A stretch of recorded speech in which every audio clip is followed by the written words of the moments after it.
Sciences. Jeff?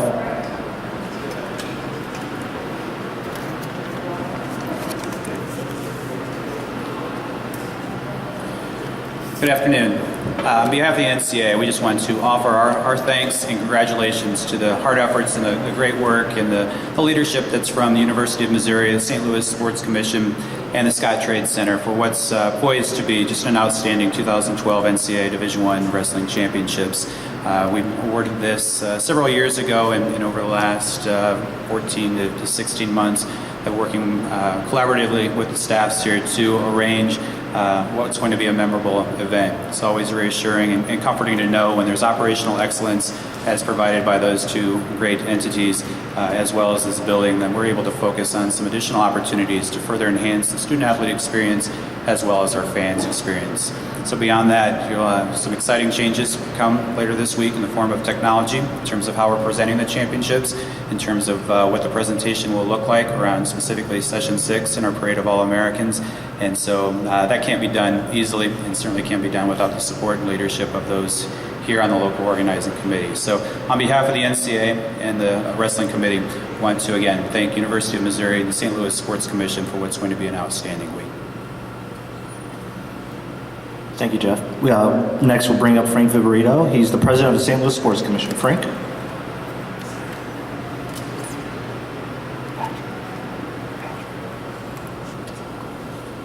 Thanks very much. Last night at our event meeting, instead of saying welcome to everyone or welcome back to everyone, I said welcome home to everyone, because we feel like this championship is housed here in St. Louis. It's our sixth time in 12 years to bring the event to St. Louis, and it's my pleasure to announce that for the first time ever, the average temperature is going to be 80 degrees this week, so we're pretty excited about that. I also do have another announcement to make, and Kathleen Nelson of the St. Louis Post-Dispatch just helped me out. I asked her, who did I feel like? And I feel like Sally Field when she won the Academy Award, and she said, you like me, you really like me. And I feel like the fans of the wrestling fans are saying, I'm saying they like us, that they really like us, because it's an honor and it's a privilege and it's a significant milestone for this event, for us to be announcing the very first all-session sellout for the NCAA Wrestling Championships here in St. Louis, and the fact that we're on track to set an all-time attendance record, single session and all session, for the Wrestling Championships. In its 82-year history, we're on track to sell over 112,000 tickets for the championships, and we couldn't do that without the great partnerships that we have with the NCAA, with the University of Missouri, and we absolutely want to thank the coaches, the fans, certainly, the administrators, the student athletes, and most of all, we want to thank the media for helping to get the word out to the world that this is a great event, and the fans have responded in a wonderful, wonderful way. So we welcome you to St. Louis, and we're so happy that there won't be an empty seat in the building all week long. Thank you all very much. At this time, do we have any questions for Jeff or Frank? Go ahead, right there, sir. Question for Jeff. What makes St. Louis such an attractive site for this tournament? Sure, certainly the familiarity that our fans have with the longevity and the great experiences that we've had or here in St. Louis over the last number of years. And so that opportunity and that environment where fans can stay at the hotel, walk, certainly as Frank mentioned what the weather is going to be, even though we couldn't forecast that nor predict that, that's going to enhance what we're doing here. Additionally, this year we're excited for the first time since we've been in St. Louis to have the opportunity to use the newly renovated Peabody Opera House.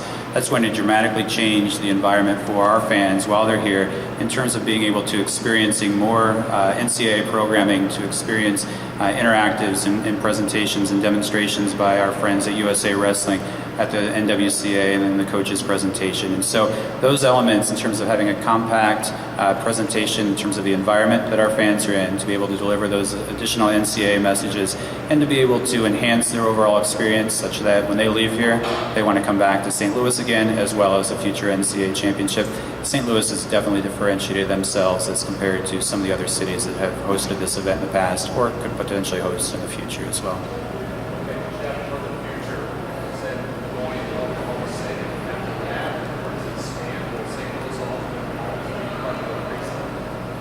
Good question. So our future bid process, we are exploring different strategies within the national office and working with the committee and our colleagues throughout the association as well. And so at this point in time, what we're anticipating is going to releasing bid specifications late second quarter of this coming year.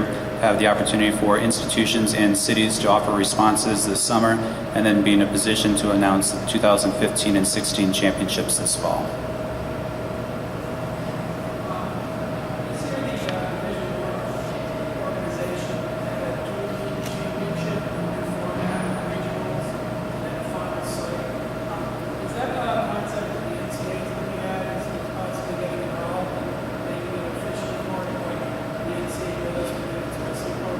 We are. We've been in communication. We've been in support of the concept. We're working with Brian Smith and Mike Moyer, leadership of the NWCA, in terms of evaluating that structure overall to understand, is there a model, and we think there potentially is, where we break the team championship out of the individual championship, potentially stage 2 events throughout the calendar year, such that we're able to share what's the great sport of wrestling with the general public in a mass medium sort of opportunity, as compared to the 3 days that we see that environment, or the current environment and construct that we have right now. So there's no definite timeline in terms of what that looks like, but we're working proactively to change the positioning of the sport as a whole in terms of how we present the Division I championships, and that is certainly one strategy we're exploring right now. Can you talk about next year's qualifiers and status of the Big 12 What will it look like next year? Next year, at this point in time, we anticipate it looking very similar to what it looks like this past year. The Big 10 was not the Big 12 was not eligible for automatic qualifying status. Rather, they were still afforded the positions that they otherwise earned. So that will remain in effect for any conference that fails to meet the bylaw that's provision that's in place in terms of what that looks like. So you're still going to be able to receive those positions that you otherwise earn. That position is not going to change. But in terms of the strategy that I referenced, we are exploring that altogether in terms of what our qualifying structure will look like going forward, but we do not anticipate a change for next year.